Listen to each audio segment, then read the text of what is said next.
Welcome back, or if it's your first time, welcome. My name is Megan, and today I want to do a wrap up of the books that I read in June.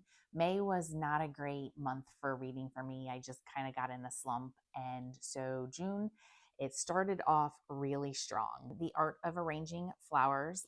This is 5 stars for me. Ruby is the main character in this book. She is a florist. She had been in school to be an attorney, and then she's just devastated by the death of her sister.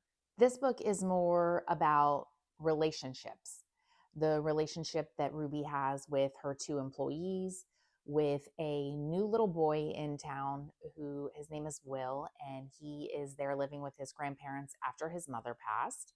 There's a new vet in town named John, and then a former astronaut, Captain Miller, who lives in town, and just her relationship with all of these individuals that are in her life and the impact that people can have in our lives and the impact that we can have in theirs. To me, this is a book that reminds all of us that we need community, that we can't do this life alone, and that we're not meant to do life alone. So, just a little excerpt from this book. So Captain Miller, he is very intelligent, and obviously she loves flowers, and so he starts talking to her about a Harvard study about how plants grow. And so he asks her, do you know scientifically how they bloom? I stare at Dan. It's not a question I have ever really considered. He sits up in his chair and I see him flinch. I had not noticed before, but I think he must be in pain. I shrug. The inside petals push the outside petals out, and he shakes his head. The exact opposite, he says. Blooming happens because plants build up instabilities. I don't even bother to ask because I'm sure he's got more to say about this. A team at Harvard studied Asiatic lilies, he says. So he kind of goes into depth. I'm not going to read the whole paragraph, but the book is just so interesting in how he explains all of this. But it's talking about the instabilities and how certain cells become longer than others.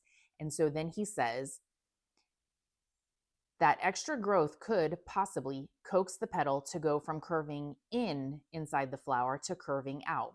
It's only growing at the edge, you see, on the margin, the outside. He's staring right into my eyes, trying to help me understand.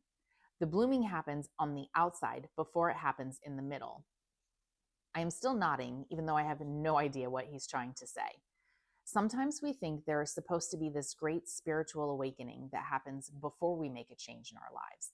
We expect some aha moment, some beautiful, enlightening experience to shape us into the people we want to be. But sometimes it just happens from the circumstances in our lives that present themselves. We become who we are meant to be because of the things along our edges that pull us into existence. And I think that's just wonderful. Like we do expect this big dramatic thing to happen to push us into becoming the person that we're supposed to be. And sometimes it's just the little things that are around our environment, the people, the situations that pull us into becoming who we're supposed to be, who God designed us to be. And I think he did that not only with flowers from the pulling us from the edges instead of growing from within, but he did it with us as well. That there are situations and people that draw us to be who he has created us to be. And so I just really loved this book. It was fantastic, totally different than what I'm used to reading. And I'm really glad that I did. So I would definitely recommend checking this book out if you haven't read it already. The second book that I read in June is Feared by Lisa Scatolini. This is a Rosato and D'Annunzio book. It's the 6th in the series. This was written in 2018, and there's not any further Rosato and D'Annunzio books as far as I can tell. The main character in this is Mary D'Annunzio. It's a legal procedural drama book. This is a mostly female law firm. There is one male attorney and then one male investigator. But other than that, all of the firm is females. The receptionist, all of the attorneys. So they are served and being sued for reverse sex discrimination. I'm not sure if there's I don't know why you would call it reverse. It's either discrimination or it's not.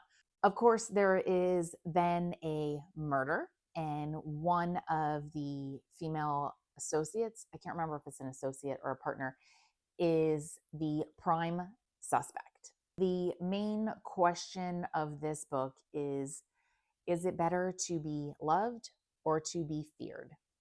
And if you're a fan of Lisa Scottolini, you know the answer to that question. This book was just okay for me. I would give it 2.5 stars. It's not the best book I've ever read, and it's not the worst book. It falls solidly in the middle. If you like legal procedure books, then you will enjoy this book. It is part of a series, but they can all stand individually, so you don't have to read the other 5 before you read this one. The third book that I read for June was The Fault Between Us. It is a historical fiction based on true events. This book was a book that the book club read that I was part of when I lived down south. They read this in April, so I'm a few months behind on my reading and catching up with them. But this book is actually a multi point of view. So if you don't like books like that, then you won't like this. It is 3 sisters, Claire, Bridget, and Franny. And Claire married Red. So those are the 4 characters that tell the story.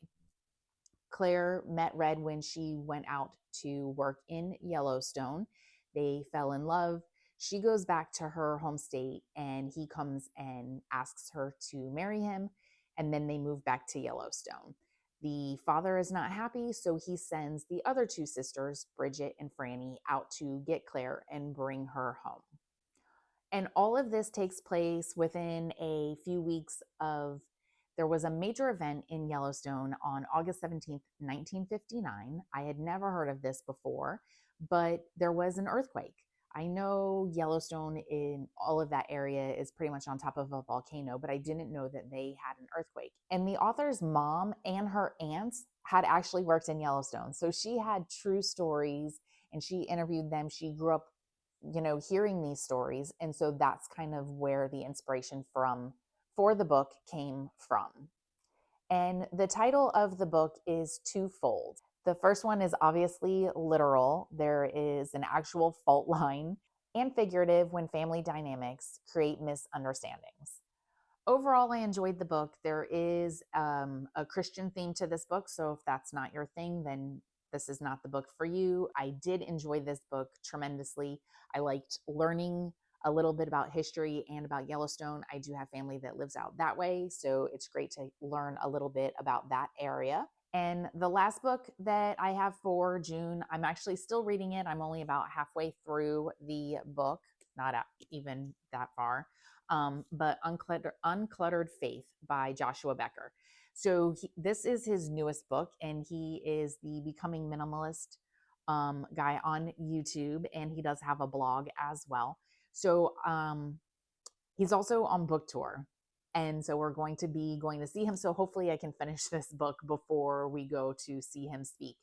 But it's talking about owning less, loving more, and making an impact in your world with your faith because your life is uncluttered with possessions. And all of his chapters are just talking about how you can be a blessing, how to create true abundance, and how to live on purpose. And then there is an economics professor that talks about the opportunity cost. So if you spend money on one item, then you by default don't have that money to spend on another item or another experience. That even if something is free, that there is always a cost associated with it. And so to make sure that you're spending your money on things that align with your purpose and with your values. If you haven't checked him out and if you're interested in minimalism, then I would suggest this book. My choices that I'm going to be reading in July is Gelato at the Villa. This is a Christian fiction book from the book club that I was part of down south. This one I think they read in May, and I'm sad I missed it because then apparently they ate gelato as well. It is the second in a series. It's called The Suitcase Sisters. by Robin Jones Gunn. I've never read anything by her, but I'm hoping that this is a fun read and that it seems or it sounds like it can stand apart from the first book. Second choice is The Blooming of Delphinium by Holly Varney. I haven't ever read anything by her, but I'm sticking with the flower and the summer theme. And then my third one is a nonfiction, The Lost Art of Doing Nothing, How the Dutch Unwind with, I think it's called Nixa. And I'm not even going to attempt to say the author's names. I'm trying to read at least one nonfiction book a month. I'm geared more towards fiction, and it always takes me a little bit longer to read these books. If you'd like to read along with any of the books that I have selected for July, or if you want to read one of the ones from June, please let me know. I'd love to hear from you. Just leave a comment down below. That's what I have for you today. Thank you so much for joining me. As always, I'm so grateful that you're here, and I will see you next week. Have a wonderful weekend.